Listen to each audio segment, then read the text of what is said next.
बिस्मिल्लाहिर्रहमानिर्रहीम।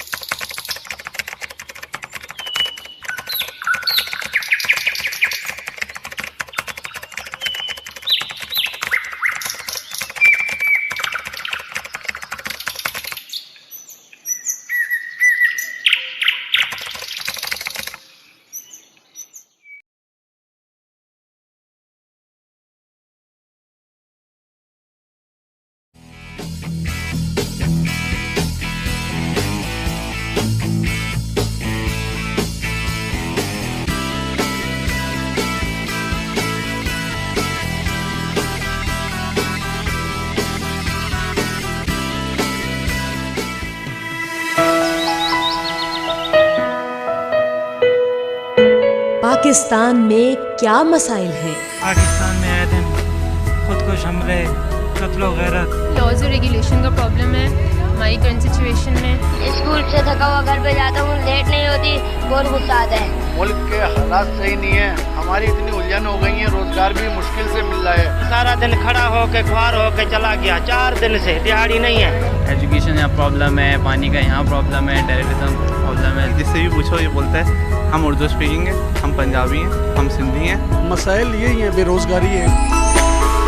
दूसरे मुल्कों में क्या अच्छा है? यूनाइटेड किंगडम वो एक अच्छा मुल्क है, उसमें एजुकेशन फ्री है। वहाँ पे हर चीज़ के रूल्स एंड रेगुलेशन है, पॉवर्टी नहीं है, वहाँ पर शेल्टर होम्स बने हुए हैं। वो इंसान को इंसान समझते हैं, उनमें ह्यूमैनिटी है, हम में ह्यूमैनिटी नहीं है। हम सिर्फ हर चीज़ को कैलिबर में देखते हैं। उनके अंदर मतलब करप्शन नहीं है, मतलब हर बंदे के अपने राइट्स हैं, इक्वल राइट्स ये सब। अस्सलाम वालेकुम, मैं हूँ दोस्त अवाम दोस्त, और अवाम दोस्त दोस्ती करना भी जानता है और निभाना भी। परेशानी परेशानी और सिर्फ परेशानी, आवाम की ज़िंदगी में है सिर्फ और सिर्फ परेशानी। एक तरफ गैस बिजली और पानी का बुहरान, और दूसरी जानिब है महंगाई और बेरोजगारी से आवाम बेहद परेशान। इसी वजह से बढ़ रहा है छीना झपटी और क्राइम का रुझान। इस बारे में आवाम क्या कहती है, आइए जानते हैं आवाम से।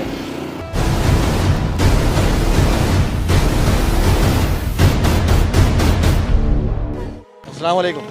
सर क्या कहेंगे, ये जो इतनी महंगाई हुई हुई है हर तरफ, मतलब हर बंदे परेशान है हर तरीके से? परेशान नहीं है, बहुत परेशान नहीं है, हर बंदा ही परेशान है। मैं दरअसल मसला ये कि इनकम कम हो गई है, सही है, एक्सपेंस ज़्यादा हो गए, सही। अब इनकम मिसाल के तौर पे 25,000 है, उसमें 10,000 रुपये किराए के दे देगा बंदा, आगे बच्चों को पढ़ाएगा। अब बिलीव नहीं करेंगे मेरे माशाल्लाह 2 बच्चे हैं, सही है, अभी तक स्कूल नहीं लगा पा रहा हूँ मैं। वो इसलिए क्योंकि 4,000 रुपये फ़ीस है एक बच्चे की। अगर किसी अच्छे स्कूल में लगाएंगे 4,000 रुपये फ़ीस, कम से कम 4,000 रुपये। अब मैं 20-25 हज़ार रुपये अगर जो कमाएगा वो कैसे अफोर्ड करेगा? घर का किराया भी देना है, बिजली के बिल हैं, गैस के बिल, पानी खरीदेगा वो, सही है। मैं आगे रहता हूँ, पानी खरीदता हूँ, सही है, महीने के 2-2.5 हज़ार रुपये पानी आता है, सही है। फिर पीने का पानी अलग आता है, ऊपर से किराया इतने हो गए घर के कि आप नहीं अफोर्ड करता थे। क्राइम तो अभी एक हफ्ते में हमारे यहाँ पे 3 वारदातें हुई हैं। अब क्या करेगा बंदा? मतलब हुकूमत कोई रुझान नहीं दे रही, ना महंगाई कंट्रोल कर रही है, ना क्राइम कंट्रोल कर रही है। महंगाई अभी देखें, ऑयल पे जो है ना, खुला ऑयल 280 रुपीज़ kg, चीनी बढ़ गई, आटा बढ़ गया, कहाँ जाएगा बंदा? मतलब कोई कंट्रोल नहीं हो रहा है, जिसको जो बेचारा वो। देखें, जो गरीब है ना, वो गरीब होता ही चला जा रहा है, और जो अमीर है वो अमीर होता चला जा रहा है। ये मसला ये है कि हर चीज़ महंगा है, गरीब को ख़त्म कर रहा है। गरीब ये जो गरीब को मिलेगा नहीं, खुद मर जाएगा, जो ख़त्म हो जाएगी। तो अच्छी बात नहीं है ना। अभी वो कहते हैं हमारा महंगाई का काम कम करने का नहीं है, भाई किसका? एक मुर्गी तकरीबन कितना होगा, 500 रुपये किलो हो गई। आटा दुकानदार 1600 का 50 किलो मिलता था, अभी 3,000 रुपये मिल में मिल रहा है। अब दुकान में मिलेगा तो 3,500 का। हर चीज़ डबल हुई हुई है, हर चीज़ दुगना डबल। इतनी महंगाई हुई है, भूख से लोग बेचारे परेशान हैं, तो वो छीना झपटी शुरू हो गई है, मोबाइल छीन रहे हैं। परसों में जा रहा था, उसमें सब्जी लेने जा रहे थे, सौदा लेने 2 नंबर गाड़ी में बैठा, 2,000 रुपये जेब में पड़ा था, जब उधर उतरा जेब में आत्मा पैसा नहीं है। तो भाई क्या करे लोग, विकेट ही करेगा और क्या करेगा? बोले यार भाई ये मुल्क है अपना, पाकिस्तान है, परेशानी तो है भाई। देखो गैस भी नहीं है, पानी भी नहीं है, कभी पानी आता है तो गैस नहीं आती, अब गैस आती है तो उसके बिल ज़्यादा आते हैं। अभी मेरा 1550 रुपये एक प्लेट में, यार क्या एक चूल्हा होता है, 2 मियाँ बीवी कितना गैस इस्तेमाल करेंगे, 1550 रुपये का बिल भेजा है गैस का। ज्यादती है ना कौम के साथ ये। अभी पानी भी जो है वो ज़ाया हो रहा है, बेसिकली जो रोडों पर लाइनें टूटी हुई हैं, ज़ाया हो रहा है लोगों भाई अभी हम 8 दिन पहले कश्मीर होकर आए, माशाल्लाह इतना पानी है यार वहाँ पर मुजफ्फराबाद में, इतना पानी है हद से ज़्यादा। अपने कराची शहर का कोई वो नहीं है पानी, यहाँ पानी नहीं है, और इतना बुरा पानी अगर आता भी है तो केमिकल वाला पानी जो इस्तेमाल के लायक नहीं है, जो इस्तेमाल के लायक बिल्कुल भी नहीं है। तो वही बाहर से खरीदते हैं फिर वो पानी।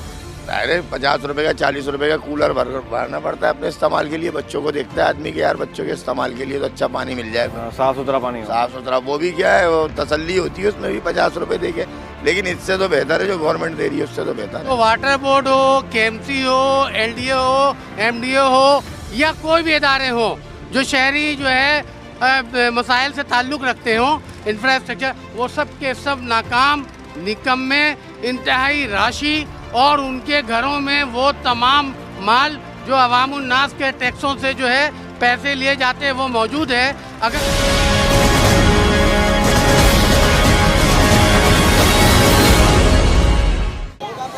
अस्सलाम वालेकुम आंटी, क्या कहेंगी ये जो इतनी महंगाई भी हुई है? पूछो, मुझे बहुत गुस्सा है, ये नहीं बोलो तो, ये तो बोलो ही नहीं बिल्कुल भी। डेढ़ महीने बाद जो ना मार्केट आए, मिर्चे, तेल, हर चीज़ महंगी। क्या तो ऐसे ही मर रहे हैं हमारी तरफ, जवान का जवान लड़का इसी रोजी बेरोजगार की वजह से मर गए, यकीन कर। पहले 1500 का सौदा लेके जाते थे हफ्ते का, अब 2500 का सौदा आया हफ्ते का। कमाइयाँ है नहीं, गैस नहीं है, पानी नहीं है, पानी नहीं है, गटर लेन टूट गए, सब चीज़ का परेशानी है भैया, एक चीज़ नहीं है। अभी इसको बनाया गटर पानी का उधर से जा रहा है, घर नाले से भर रहे हैं। अभी गरीब आदमी किस किस को बोले? पानी भी डलवाओ, घर की सफाई भी कराओ, गटर साफ कराओ, वो भी पैसे देंगे। हाँ ना, अभी ये नाले के पानी हम लोग पी रहे हैं। अभी ये पानी जा रहे हैं नीचे से, ये नाले के पानी आ रहे हैं और इसी पानी को हम लोग पी रहे हैं। आटा कितना महंगा, चीनी कितनी महंगी हो गई, कोई तू क्या चीनी, एक ज़माने में 20-22 रुपये चीनी 18 रुपये बिकती है, अब चीनी की हालत है क्या? हर चीज़ के पैसे बढ़े हुए, हर चीज़ पे, हर चीज़ पे। और महंगाई ने अलग कर तोड़ दी है, जो बचा कुचा वो महंगाई किसी तरह कंट्रोल नहीं हो रही। अभी मतलब गैस नहीं है, वो भी गैस कुछ भी नहीं है, गैस भी नहीं है। सुबह 4 बजे उठो, खाना बनाओ, उसके बाद सारा दिन बैठे रहो, या होटलों से रोटी मंगाओ तो खाई नहीं आती।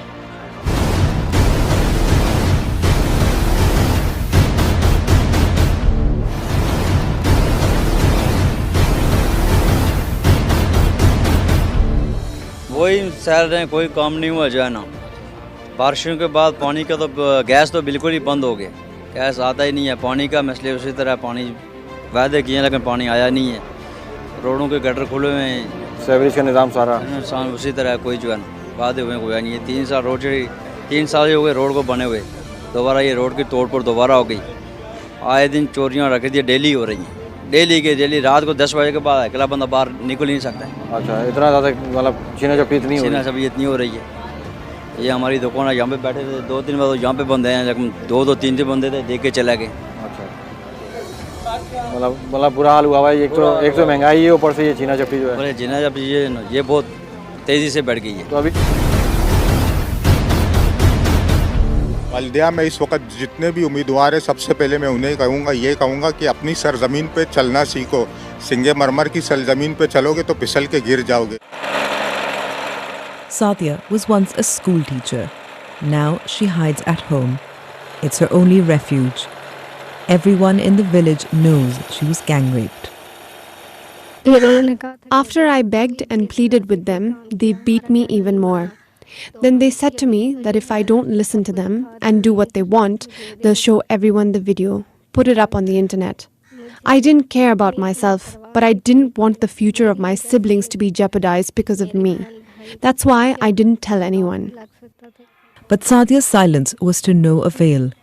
The rapist put the video online and her uncle saw it. Even people living 100 kilometers away have seen it.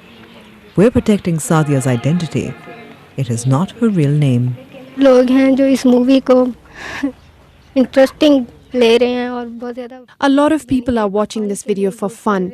They see it as something interesting. What happened has happened, but instead of deleting it, they're sharing it with other people for cheap entertainment.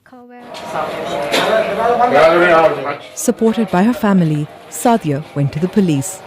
Her 4 alleged attackers were arrested and charged with kidnap, gang rape, and the distribution of pornography. They have gone on trial and are awaiting a verdict, but the video is still online. Sadia may get justice, but her situation is difficult. She must live within her community, where every time somebody watches a video, it is as if the horror of the crime is being committed again. Amber Shamsi, BBC News, Punjab. 6-year-old Zainab was last seen alive in this CCTV footage, being led away from a street near her home by the man who would murder her. She was one of over half a dozen victims of a serial child killer, loose in the city of Kasur. When her body was discovered days later, furious crowds poured out into the streets, blaming police for not doing enough to stop the attacks. The case dominated headlines. In a socially conservative country, many hoped the attention would raise awareness about child abuse. Now, a year on, I want to see whether the tragic murders here have had a lasting impact. Zainab's mother still keeps her daughter's school uniform in the room they once shared. She tells me she's struggling to come to terms with her loss. You know what mothers are like. If someone even slaps your child, it hurts you so much. This is the man who killed Zainab, 24-year-old Imran Ali. He was arrested, then executed last October. Zainab's family believe they have now received justice, but say more still needs to be done to prevent other children being abused. There are still so many incidents happening. We need more CCTV cameras, and the government should introduce a program into the school curriculum, raising awareness about child abuse. I don't think anything has changed. The situation is just as bad as it was before. As soon as you turn the TV on, you hear stories of other cases like ours. I can't bear to watch them. The children have different names, but I feel as if they are saying Zainab's name. Everyone says have patience, but I ask them, where can I get patience from? I still feel Zainab's presence at home.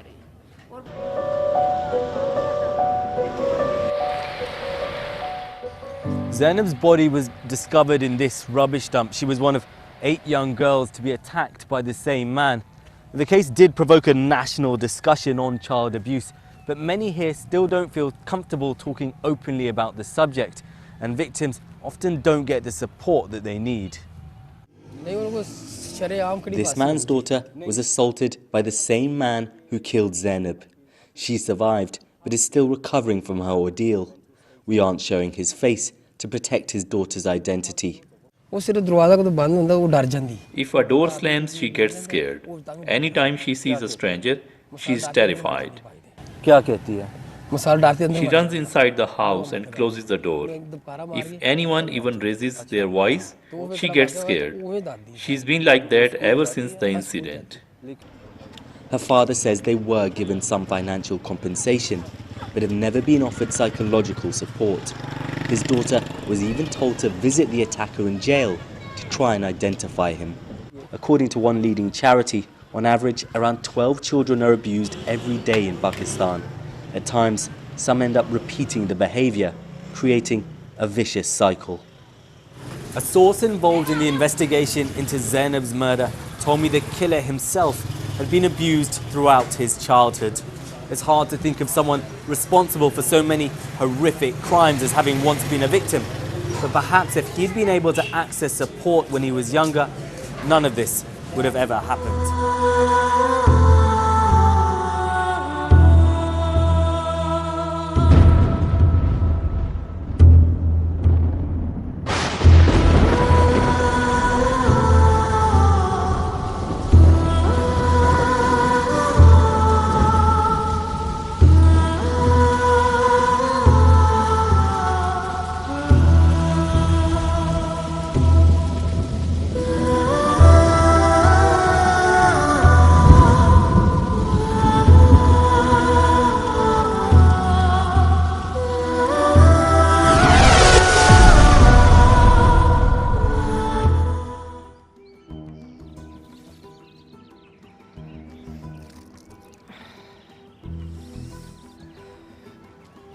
वाह जी, आज सुबह सुबह ही कपड़े धो लिए।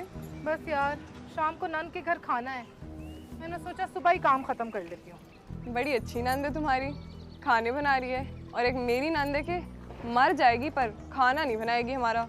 खाक अच्छी है, कुछ नया खरीदा होगा, शौकी मारने के लिए बुला रही होगी, पता है मुझे उसका।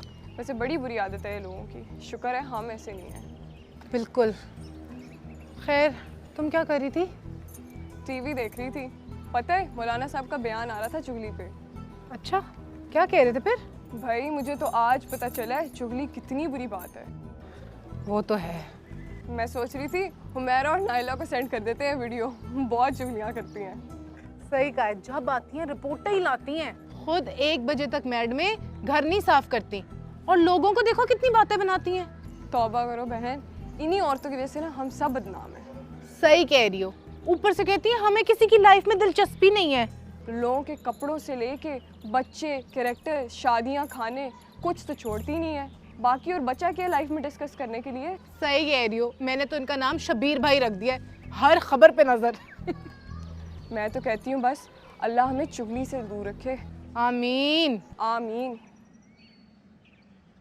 चल मैं चलती हूँ, फिर बाद में बात होगी। लेट हो गई तो एक अलग फसाद होना है। वो बड़ा हमारे लिए वो इत्माम करके बैठी हुई है, शोखी जई। मेरी अपनी देवरानी इस तरह की है यार, हर वक्त मेकी की तारीफें और ससुराल की बुराइयां। सब कहते हैं कि वो सुगर नहीं है, काम एक नहीं आता, और वो नहीं है अगर सुगर तो फिर मुझसे सड़ती रहती है।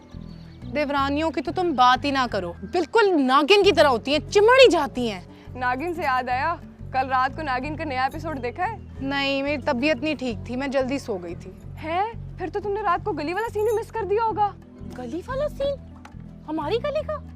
क्या हुआ? बहन ये पूछो क्या नहीं हुआ। क्या नहीं हुआ? वो अपने कोने वाले घर का पता है ना? हाँ हाँ, एजाज साहब का। हाँ वही, उनके घर के सामने ना शराब पी के एक लड़का आ गया, पहले गालियां देता रहा और जब सब लोग इकट्ठे हो गए तो रोने लग गया।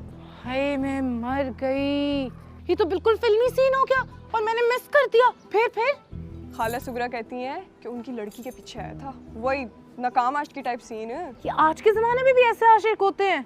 चवलों की कमी है क्या? हाँ ये तो है, एक ढूंढो हजारों मिल जाएंगे। चल फिर। सामने वाली हमसाई ने तो उसकी बेटी के बारे में ऐसी ऐसी बातें की कि मैंने कहा आंटी तौबा करें, हमें क्या लगे कोई कैसा है कैसा नहीं। चल दफा कर, हमें क्या। दफा ही किया हुआ है, हम कौन सा चुगली कर रहे हैं। सही कह रही है। ये स्मेल किस चीज की है? लड़कियों दूध जल गया, किधर मरी हुई हो? क्या हुआ? उफ अल्लाह, दूध रख के आई थी तो मेरी सास भी ना बहुत ही जालिम है। लड़की भी ना, पूरे मोहल्ले की खबरें होंगी मगर अपने घर की होश नहीं है। अरे तुम गई नहीं अभी तक नीचे? नहीं, वो दरअसल खाला सुगरा आ गई थी। क्या कह रही थी? कह रही थी कि इस वीडियो को लाइक, शेयर, सब्सक्राइब और कमेंट करना ना भूलना, और कह रही थी मेहर को भी कह देना। चल अब मैं असली में जा रही हूँ। अस्सलामुअलैकुम मलिका।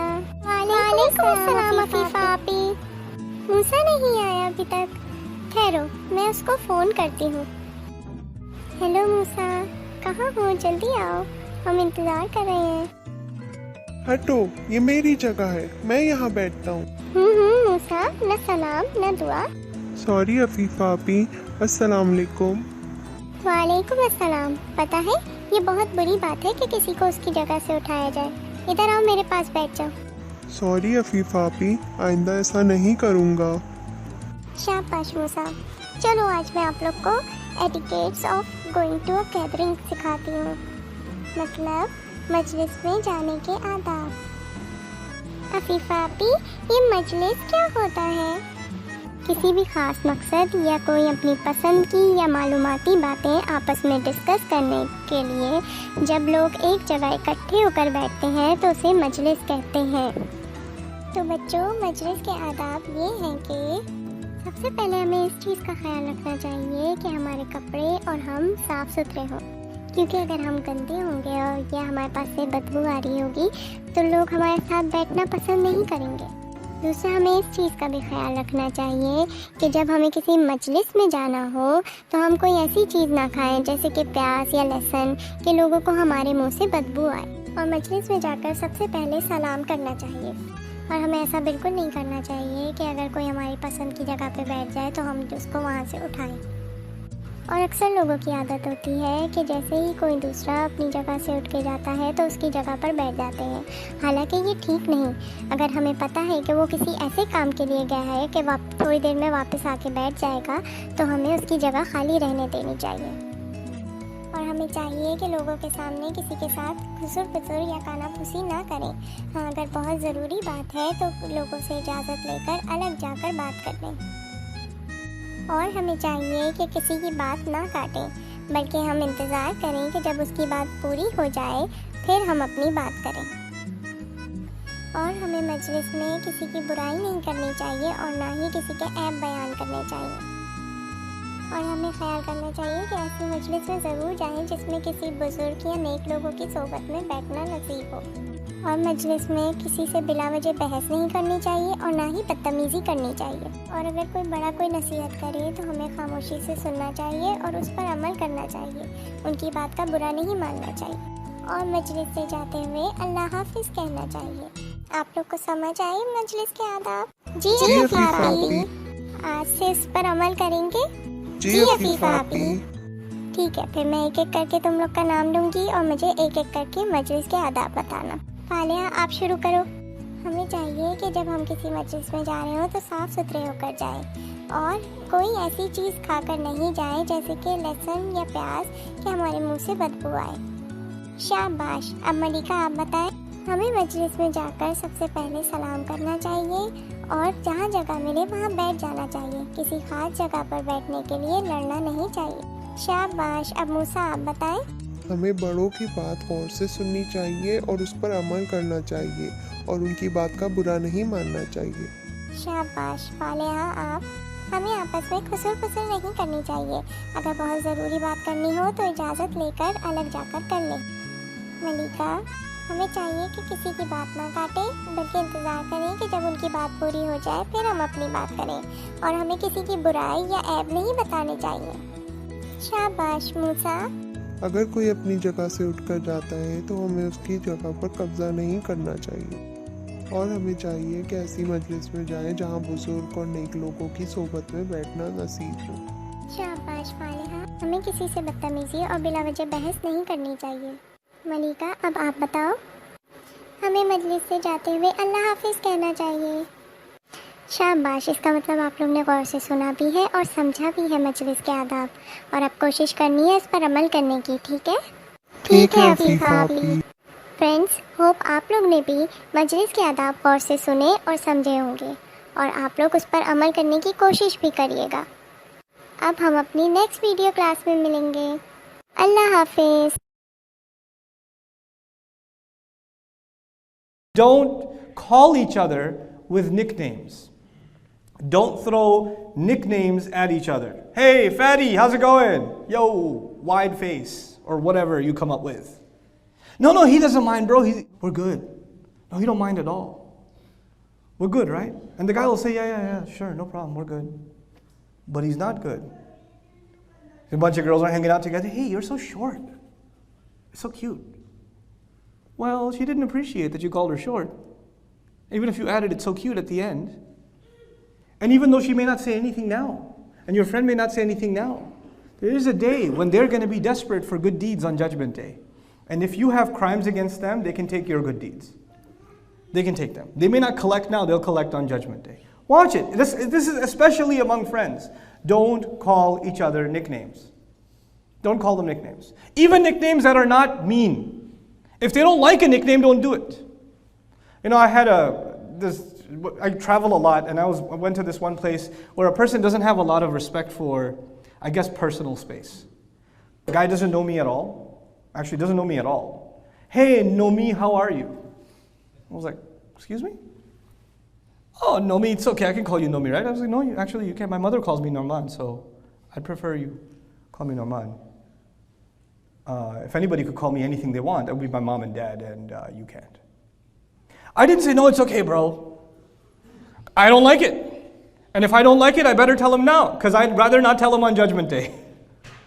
Fix it now. If somebody's doing that to you, fix it now. If you're doing it to someone, fix it now.